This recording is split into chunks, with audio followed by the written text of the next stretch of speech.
And I mean, like, I know that you can attest to this. A big part of what we do with organizing shows and connecting with people, like as creatives in the scene, like it's really about building that community and uplifting people. And like, you've been so encouraging with my photo stuff. And anytime I've needed to pick your brain about booking, I've really appreciated it. So thank you for everything that you do. If you want to talk a little bit about the festival, that would be awesome. Yeah. Yeah. I mean, you're welcome. I love your photography. I'm a concert photographer as well. So I love, we have, I like, it's what I love about what we do, just sort of like, well, I'll talk like big picture real quick. What I love about what we do is that like, we book shows, we organize things like festivals, we take photos, we think and we curate and we, uh, organize and think about community and all of these things. And for me, it's I will throw my support behind anyone trying to do any one of those things. 100%, but the fact that you do all of those as well, I'm like, oh no, you get it, you understand. Like, I feel like we probably have a lot of the same goals, a lot of the same ideals about what a scene canon should be, what a community canon should be, and like how those things are can and should be one and the same, right? Absolutely. Um, so that was like a big part of what Midwest Friends Fest was supposed to be from the start. I'll say that like I can't take sole responsibility for its existence. Last year when we first when it was first kicked around, it would have been probably like January of 2024. Oh, so it's newer. This is only the second year. Yeah. Wow. Yeah, this is only year two. We swung for the fences pretty much immediately. The first fest was single day, three stages, 21 bands. We had Camping in Alaska, Kerosene Heights, Manor Gates, Pink Squeeze was there too, right? We had a few Pink Squeeze. Chicago Yeah, bands. Yeah. Pink Squeeze was there. We had a killer lineup, and early on I was working with someone. And they were like, this is something we should do. I think we can do it. And we got into planning, we named the thing, we started booking bands. Unfortunately, they had some mental health stuff. Kind of, it's Life. Yeah. 2024, it's 2025, we're all dealing with mental health stuff. They needed to step away a couple months before the fest happened, so I took over, just kind of, and ran with it, right? um, and it's been sort of my after that point, it's just been kind of in my purview and what I've been thinking about and sort of like eating, sleeping, breathing since then. Because I think even before the first festival, which was at the end of August last year, I had decided, well, I want to do it earlier in the year. I want to keep things going. I want to keep the energy going. I want to keep the positivity there. How do we do that, right? Absolutely. Keep Uh, the momentum going. yeah, just the momentum, 100%. Because I left. I still remember the night of that fest, and just I walked something like 30,000 steps over the course of 12 hours But in just one pacing back building, and forth. just one building. Because there were three stages. There's the main room, there's a lounge stage, and then there's a stage upstairs. You'll see it when you come to town next month. Very Uh, exciting. so we would watch 15 minutes. All right, time to go to I made it a point to watch all 21 bands play. I made it a point to talk to every single band when they arrived, tried to talk to them and connect with them before they left. And I'm really proud to say that, one, the experience for the bands was so positive that it was really apparent who was going to be coming back and who would want to come back and who I'd be thinking about in the future, like after everything was all said and done. And then just conversations, I tried to thank people as they were leaving too, that had come to the fest. Hey, thanks for coming out. Thanks for taking a chance on this. This is a first year thing. I knew how I wanted it to go, and I'm glad that it went as well as it did. Um, and that was the momentum I wanted to keep up, right? Like, Yeah. it's hard to let go of just that, like, that vibe, that energy, all of that stuff that was going on. So So that's even less turnaround time now for yeah, 2025. It's next month. We get to yeah, go summer. Very exciting. yeah. So like, what did you learn from last year, and like, what can we expect in 2025? Sure. So last year I learned that I really love doing this. That was like my biggest. I was like, oh, okay, no, this is fun. It's stressful, it's exhausting, it's weird. You deal with things that like you just don't ever expect to have to deal with. But I think like you book shows, you kind of know that unexpected stuff is going to pop up. Bands are going to Oh, drop. 100%. This is Yeah. actually my first year booking. Oh wow. Okay. Yeah. Yeah. I was welcomed into the scene here in Chicago. I kind of fell into it. Started doing photography a year ago, like Okay. definitely like turned 30 and like didn't have a passion, stumbled upon this one. I had a friend who knew that I was doing photography and Sure. he suggested like, oh, like because I've always made jokes about like I know like these bands are gonna like they're gonna kill it. Like I can tell Yep. like, they have the Yep. presence, the energy, and I'm sure you get that as a booking person. And like my friend had been like, oh, like this could be something that you would be interested in. Right. Met my fellows at Owlcat. They are incredible, and they let me take some of these dates and run. So Yeah. thank you all. But yeah, so I'm learning a lot. Sure. But it is definitely crazy, and there are those experiences where like things happen at the last minute. So I give you a lot of credit for organizing something on this scale. Well, I appreciate it. Yeah, I think, I learned that I really like to do this. I have a knack for it. And I say that with all the humility in the world. I For think I sure. just I've I'm not shy about it. I'm 43. I've been doing this for a long time. Not booking per se, but I've been involved in some aspects of the music scene since I was in high school. I've been thinking about and absorbing and listening to and sharing and writing about music since high school. I had my own radio show in high school. I was doing interviews with bands like AFI and Hepcat and like all of these like Oh yeah. it's like really weird kind of Yeah. lounge of bands for my radio show back then. And I was like, oh no, this is it. I love this, right? So wrote for a couple of different publications, ended up with CincyMusic, shooting there, fell back into the booking thing accidentally. The festival was like really the first thing I had tried to do in about a Wow. decade. Yeah. Wow. 'Cause, What a way to yeah. come back. Yeah, I was like, well, I guess if I'm gonna do it, I'm gonna do it. And then like I said, I learned that I like to do it. I learned that I could do it. I I think the big thing that I took away from it was that, man, we needed it, and I didn't realize how much, right? Yeah. In a lot of the early discussions about the fest last year with the person that I had originally been working with, that was sort of a common refrain, and I wasn't sure what that meant, right? Like when the scene needs something or these bands need something or whatever it is.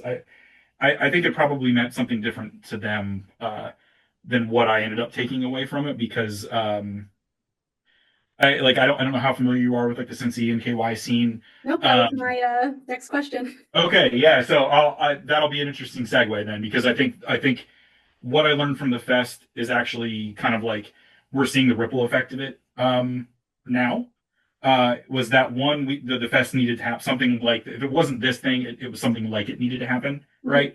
And two, the reason it needed to happen is that this region, Cincinnati and Northern Kentucky specifically, have been in desperate need of something that started tying all the common threads together, and that just hasn't been here before. Like we've had Bunbury, which was huge, right? Huge.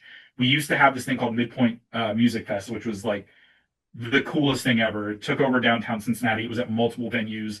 It was bands as small as like Bare Hands and Into It Over It, and bands as big as like The National, right? Which was awesome. And then I got to watch. I'm sure you know Into It Over It. I'm sure you've crossed paths with Evan. Like he's a friend of our family. We've known him for a long time. I haven't, Uh, but I'm a fan. oh, oh yeah, he's one of the sweetest people on planet Earth. Love to hear that. And we've been fans of all of his music, all Into It Over at Pet Cemetery. Stay out of the weather. Anyway, yeah, that was the big lesson was, oh, this was necessary. Mhm. This was, and it wasn't even necessary for me. It was necessary for the bands because I could tell, everybody could tell when it was all said and done that as people were leaving the building, fans, attendees, bands, even the people that worked at the venue, whatever happened in that building was exactly what needed to happen. And I'm like, okay, I don't know how to recapture that. I'm going to really, really try very hard. I like to think that what I poured into it is what resulted in that vibe. And then all of the people that donated their time and their energy and volunteered and helped. Um, You involve a I- lot. I mean, it's a lot of moving parts just to put together a festival, but I noticed that you also involve a lot of community organizations yeah, and yeah. like you said, tying together that common thread. Do you find that it's motivating for people and helps recharge them to like have these organizations involved as well? I would like to think so. Yeah. You know, I'm, I have been very deliberate in the types of organizations that I want to work with, right? So like, I'm a straight white dude. I don't have to worry about anything other than my taxes increasing at the moment. You know what I mean? Like Right. that's like personally that's it. But I have, you know, I have a wife. I have two kids. I'm trying to raise my son the way I was raised, but exponentially better, right? So the community organizations that we're working with are very much, for better or worse, whatever's happening with the fest, because it's just me right now. It's sort of like my id just sort of like vomited up all over the place. You know what I mean? But So it's it's about those very, shared values too, like yeah, drawing yeah. between people. I think a lot of people in the scene kind of share that sentiment. So like having that kind of involvement, it can be really helpful and it can be really powerful for people, I, especially now. I hope so, and I think it will be. You know, like I have so outside of the fest, I have this series of shows that I'm doing that are collaborative shows, and like I was one of the things that sort of rippled out of Midwest Friends Fest last year was going, well, I really like doing this. I know there are other people that like doing this, and there are other people that are going to like doing this. Why aren't we working together? Why aren't we doing these things and collaborating and making these things happen? It doesn't have to be an individual process, right? Yeah. So, DIY you know, baby. what's that? Oh, I said DIY Oh baby. yeah, 100%, like DIY, but like it can be do it yourselves, you know what I mean? Yeah. Like it can be a collective, it should be a collective experience. And Yeah. that was another big thing I took away from it. It's like, oh yeah, there like there's potential here. Um so like the community organizations that I've asked to be involved, you know, a big one is called Tribe Foundation. It's primarily it's minority run, it's female run, it's queer run. They do incredible stuff. Like they're out in the community monthly, if not more than that, doing the work. Okay, so what can I do to help them do the work? I will get out there and do the work with them, but okay, I have this thing that could potentially bring new eyes to what they're doing. It's a means of resources for what they're doing. Okay, so let's go. We're gonna collect donations of clothing, you know, winter weather gear, hygiene like all sorts of stuff Absolutely. And for people them don't for what realize they're those doing. resources are out there either, like until Right. people have a platform to be able to share those resources, Exactly. especially Right. like you said, like for different demographics that might not necessarily have ever needed those services. Like Sure. it's a huge deal. Like it matters a lot more than people realize, especially Yeah. with like content's getting suppressed like online. Like to Yep. have these resources in person, it really is pretty significant. Yeah. Exactly. So like you know, it's so we've got Tribe Foundation is a big one. You know, I am pro voting rights. I'm pro bodily autonomy. I'm pro LGBTQ IA plus rights. So you know, we've got PFLAG, which is a support network. My in-laws are heavily involved in that. My 19-year-old's actually at a meeting with them tonight, Oh, right? awesome. So we're welcoming them back. Abortion Fund of Ohio. We're yeah, fuck yeah, let's go, make it happen. We'll help them raise funds, get the word out. I'm sure you've seen Start Today Harm Reduction. Yes. I proudly sit on the board for that, but we also helped kind of launch the fest last year was a platform for them to launch into the scene, which was great. And they're going to have their own stage at the fest this year. The Start Today stage is going to be the lounge stage, Oh, I and love that. That's awesome. yeah, really excited for them for Sean and Kelly to help me kind of curate what that looks like. Safe to say there's Narcan at Yeah, your best friend's fest. yeah, Yeah. yes, yeah, absolutely. Yeah, they like what's wonderful about the other folks on the board and Sean Kelly in particular, you know, Sean, they work in healthcare. So it's a passion project for them. And it's been really wonderful to watch that blossom and to be a part of that and to help support that however I can. But I think to your point too, like there's this like depth and breadth of organizations that people aren't aware of. And I think they're operating at a lot of different levels that I would love folks in the scenes that we in the circles that we run in, the scenes that we run in to be aware of. I think the left field one for me is an organization called Red Wine and Blue, and it's actually suburban women who are they do incredible voting rights organizing. Like that's their whole thing is The people that have the education. power to be able to do that and the voice. Exactly, right. They have a platform, they have the position, they have the whatever it is that they need to have to make it happen. I think they're well positioned to do that. And I've asked them to come back for a second year because I think that you know what? I don't like generational stuff be damned. I know that there are younger, hipper organizations doing what they're doing to some degree. Yeah. Very few have the power and the reach and the organizational structure to get those things done. And also, Uh, especially with like grassroots orgs, without that collaborative effort when everyone is siloed, it might yeah, be repetitive work. yeah, And, we can always make a greater impact by like having those conversations as a group to be like, 100%. oh, it's an amazing thing that you're giving these folks a platform. Thank you. Yeah, that was a big right off the bat when when the first conversations were starting about what the fest was going to be. That was I was like, nope, this is going to be a big component of what it is because the idea is okay, we're finding solidarity in our music community. We need to zoom out. All right, what does the larger community look like, right? What is that interconnectivity? What does that mean intrapersonally, interpersonally?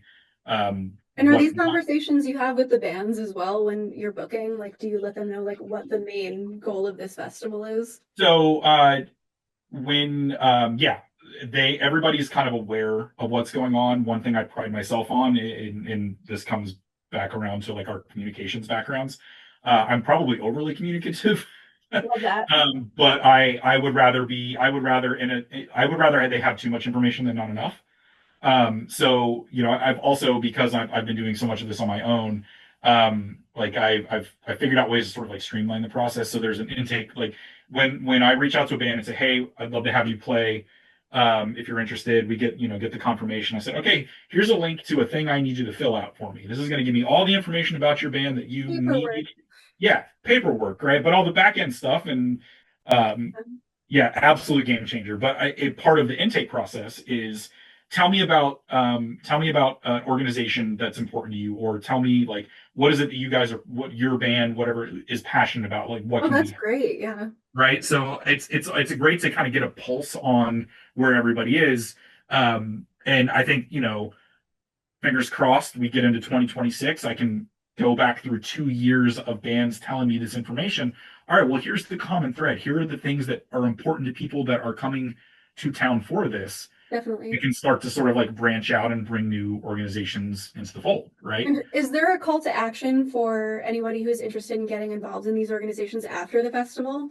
Um, I kind of leave that up to the organizations to do that. One of the big call to actions right now, and I'm going to really push that again this month, because I don't know that we're going to, I don't know if the dates are going to conflict next month or not, but I would love for any of the bands, especially in the NKY and Cincy region, to get involved with Tribe and go out and like volunteer because they do monthly potlucks, right? So go out, volunteer at the potluck, help hand out all this like amazing free stuff that they're giving away to people in the community, go donate stuff, right? Yeah. We're gonna have two shows the weekend before Midwest Friends Fest, May 24 and May 25 at Southgate House Revival. They're relatively inexpensive shows, but my goal is to partner with a really amazing group called Transform that's in Cincinnati, and they essentially provide clothing for their clients to match their gender identity, Oh, I right? love that. So it's a curated shopping experience. Yeah. So, I mean, I know folks in the scene got stuff lying around. So we're gonna make those shows. We're gonna make those shows for donation. I actually already have booked our second annual holiday show that we're gonna do in December.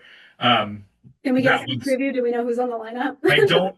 I know who I want on. I've been there's a band that I've been talking to about it. But absolutely nothing set in stone. I have the date. I have the call to action for that one is the show's going to be free, which I'm so excited that the venue's going to let us do that.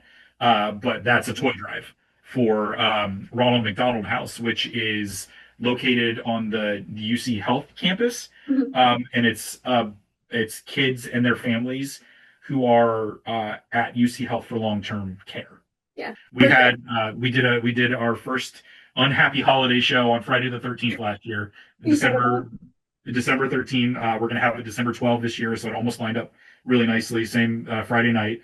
Um, and I'm hoping for an even bigger turn. I mean, I took 50 toys to the, and I was like, yeah, this is it. Like this is Yeah. the what I felt after that was akin to 21 bands and that whole experience with Midwest. You know what I mean? Like it Well, was, and that's the thing. It's like the whole point is for that joy to radiate beyond yeah, the show, yeah, yep, absolutely. That's So the community showed up and we had a great time. My friend Stifler's a Fang played that. This band from Louisville, who I've grown to really admire, and I love them as people.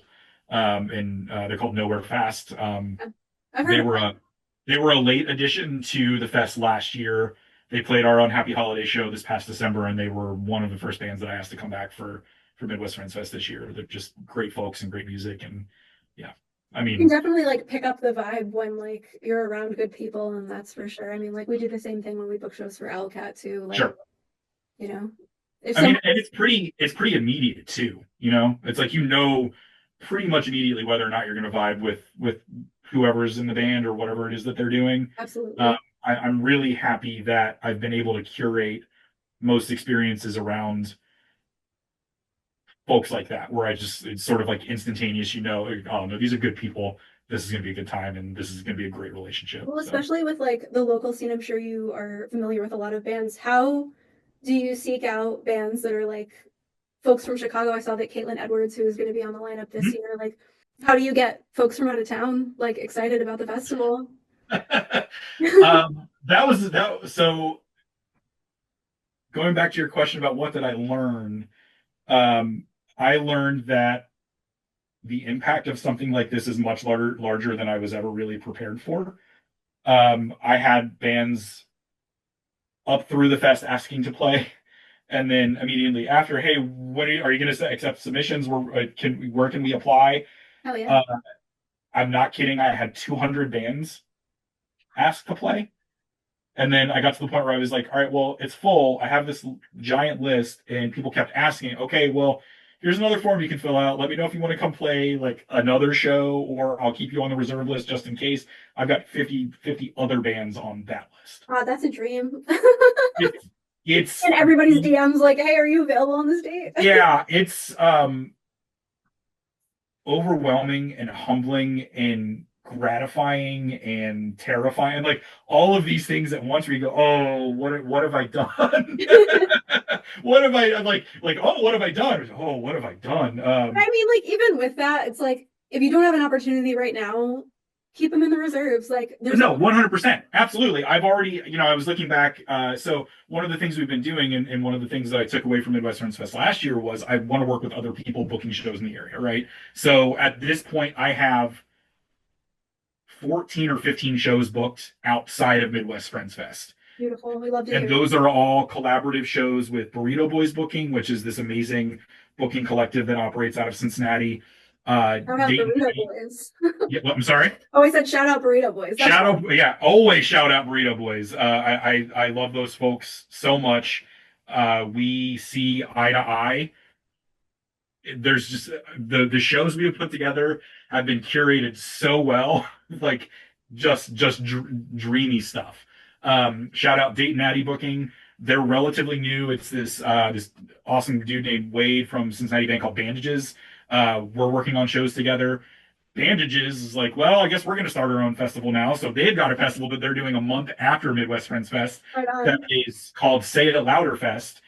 Same venue, all three stages, 22 bands, but it's all women led or queer fronted groups. I mean, Love it. incredible. Like just in the talent they have on that. Oh man, I'm very happy to say that I've been working on with them on sort of like, well, here's my experience with the fest, and here are all the things that I learned, and really helping them sort of like get their sea legs. This game's Uh, all about knowledge sharing. it's all about knowledge sharing, and again, like it's 100% about like, all right, no, this is the community that we're in now. This we are going to support each other. I'm really proud to say that like So Burrito Boys does a thing beginning of May, less than a month away, called Burrito Fest. It's 4 days, one venue. I don't even remember how many bands they put on that. It's something like 40 something. I don't remember. Anyway, we're gonna be like a sponsor for that Midwest, like as Midwest Friends Fest, because I am firmly of the mind that like you invest in what you believe in, you invest in your community, and like this is my way to give back. Because I can right now. I don't know that I'll always be able to, but I can right now. Do what we So can when we can. do what we can when we can. Absolutely. So yeah, shout out Burrito Boy, shout out Dayton Natty, shout out Say It Louder Fest, shout out Start Today. We booked Dikembe in July, and I'm just so excited that that'll be the first time Dikembe's been to town since they played my basement in 2018. That's crazy. I saw them, I think they opened for Laura Jane Grace uh, last year. yep, yep. Yeah, I saw them. I'm originally from upstate New York, and Okay. the baseball room in Hamden, Connecticut is one of my favorite Oh venues yeah. of all time. And like crazy to see them there and then like hear that they were Yeah. like, Yeah, they like played my basement. No big deal. I did get to see them at Post Festival last year with excuse me, with shit, who was it? There, Dikembe and Into It Over It all played. yeah. That was super fun. Shout out Post Festival. I love that festival too. Um, I'm sure there are people I'm forgetting that I'm working with, but like that's the community that we're building right now, and it's Well, and that's so important so wonderful, you know? because we can also plug your socials to make sure that people can see the different orgs that you're working with, the different bands Sure. that are going to be at Midwest Friends Fest. I saw that there's a playlist of all of the songs that are from each of the bands. We love to see a highlight. That's one of my favorite things, especially in the DIY scene, like to be able to share everyone's music in a way that's Yeah. accessible for people. So thank you for doing that. Love Yeah, that. no, that was one of the, so I built an entire website out for MidwestFriendsFest.com. I mean, like everything that I would want from from a communications perspective and like an experiential perspective. I'm like, I'm throwing it on the website. Let's make it happen. So there's a Spotify playlist, there's a YouTube music playlist because that's my sort of like streamer preference. Yeah. I would love to put out like a fundraising comp on Bandcamp. Yeah. And I know some labels that I could probably work with to make that happen. Maybe that'll be year 3. Just make that happen. That would be awesome. That would be, I would love to. I would absolutely love that. Can we talk a little bit about like the bands that are coming this year? Like what kind of yeah. expect?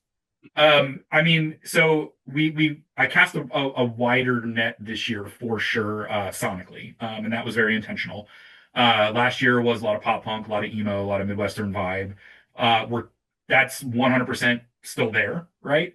But you know, I've got like a metalcore band, this incredible female-fronted metalcore band from Cincinnati called Glass World, and I'm just like, yeah, we're gonna throw them on there. Let's see what happens, right? I'll be there. I'll be in the front. Yeah, perfect. Yeah. I'll also shout out. This is a good opportunity to shout out Sofa Burn Records and what they do. Like they've been champions for the whole thing, and Chris and his team have just been Chris and Grant and those folks have just been amazing. So we have 3 bands from the Sofa Burn roster that are playing. The Tisburys are this really dynamic power pop quintet out of Philly. They have a new record coming out next week, and the 4 tracks that I've heard from it are incredible. There's a band coming all the way from Baltimore called Super City. That is, I'm not kidding when I say this, probably one of the best live bands you'll ever see. Just flat out incredible. And then a new signee to their label named Nick Dittmeyer and the Sawdusters. They're from Indiana, and it's like Americana rock. I mean, so like power pop, and then whatever it is that Super City does, I couldn't even. It's like punk rock Devo. I don't even know if I could really like. Yeah, like yeah. And then Nick Dittmeyer, which you know they do like Americana. One of the bands that like my jaw hit the floor when I saw them in the submission form is Mike Adams at His Honest Weight, from Bloomington, Indiana. I'm Great acts coming out of Indiana. I mean, so we've got Nick Dittmeyer from Indiana. We have Leisure Hour from Muncie, Indiana. They're actually touring with CinemaStare. Like, what an awesome duo. Also, shout out Save the Cat Touring. Pat from Save the Cat Touring has been amazing. And we've got Leisure Hour and CinemaStare on the tour. And with Pat. I need some touring bands coming through. I will connect you with them because I'm not joking. I have I think 7 other bands of theirs on shows. Like we just booked a show with Cheem. They're playing beginning of May. And then there's like two unannounced shows in August. We're gonna have Dear Marianne and Moose Creek Park here in June. Anyway, the fest, Signals Midwest is coming to town. They were I've known I'm Max excited for and that. I am Signals has been they were a band that I went after really hard last year and we just couldn't make it work.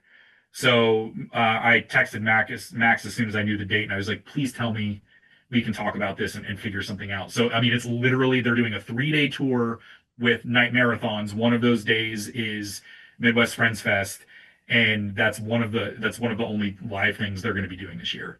I'm so Um, excited. They've been on my bucket list for a minute, so I'm like really, really pumped.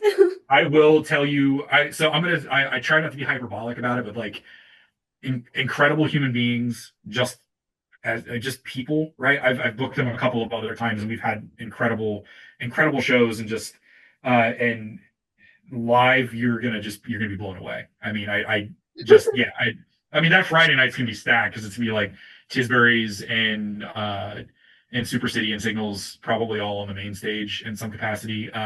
There's a band from Madison, Wisconsin that I've grown to truly adore. I've never met them, but I can't wait to hang. Cat in the Hurricane. Um, Synth heavy power pop type stuff, uh, queer, trans. I mean, just and they fucking rip. They're so good. Um, I don't know if you know of a band called Hummus Vacuum. I do. Um, yeah, Their social media content, I know like it's not about that and it's awful that bands like have to do this to plug their work, but like but they're so good at it. they're so fucking They're funny. so good. They're so. So here's the thing. I booked them without having seen any of that, Oh and my then god. I went to start following, and I was like, holy shit, they have hundreds of thousands of Because followers they're on funny as TikTok. fuck. Like it's so good. And they're so Yeah, funny. Like yeah. I was just like, well, shit, that was purely accidental, but I'll take it. That's wonderful. Um, yeah, I mean, like, there's just oh, Boy Bandicoot is another one that I'm just like super amped about. He's in a Cincinnati band called Coastal Club, and I didn't put those things together until like a week ago. isn't that But he funny? does this like really fun indie pop emo. I don't even know how to describe it, but man, like the thing is all 42 bands on this thing are it's stacked. Like I look at the lineup and I'm like, if I hadn't done that, I would be there with like bells on, Yeah. ready to go. And that's not even talking about like the local bands that are playing. Holy shit! Like Alex Castle, the board of directors, I stumbled across them a year ago, basically this week. A year ago, they were playing at a record store, and I had stopped in looking for, I don't even remember what the hell I was looking for. And I was like, what is this? So I like literally just stood there and watched their set for the next 45 minutes and then went home, wrote about them, posted it to CincyMusic a couple weeks later. I was like, hey, you guys want to play this fest? And that was Sometimes that. you just catch a band and you're like, I must have you. Yeah, no, but that was exactly it. And like, yeah, Alex, yeah, there, Bear the Moon. Um, I love them, by the way. Sweeties, but also great music. yeah, great music, great people. Again, it's probably about a year ago, if not a little bit more. I've met so many of the local bands through what I do with CincyMusic. No, MidwestFriendsFest.com, please. That's your kind of one-stop shop. You can like you can get to all of our social media things. Um, May 30th, May 30th and 31st in Newport, Kentucky at the incredible Southgate House Revival. It's an old church, 3 stages, music, I nonstop good times, good vibes, good people, good music. I can't wait for folks to come into town or uh, in town to make it out. I'm so excited for your experience and what you're gonna see and hear and be a part of. And I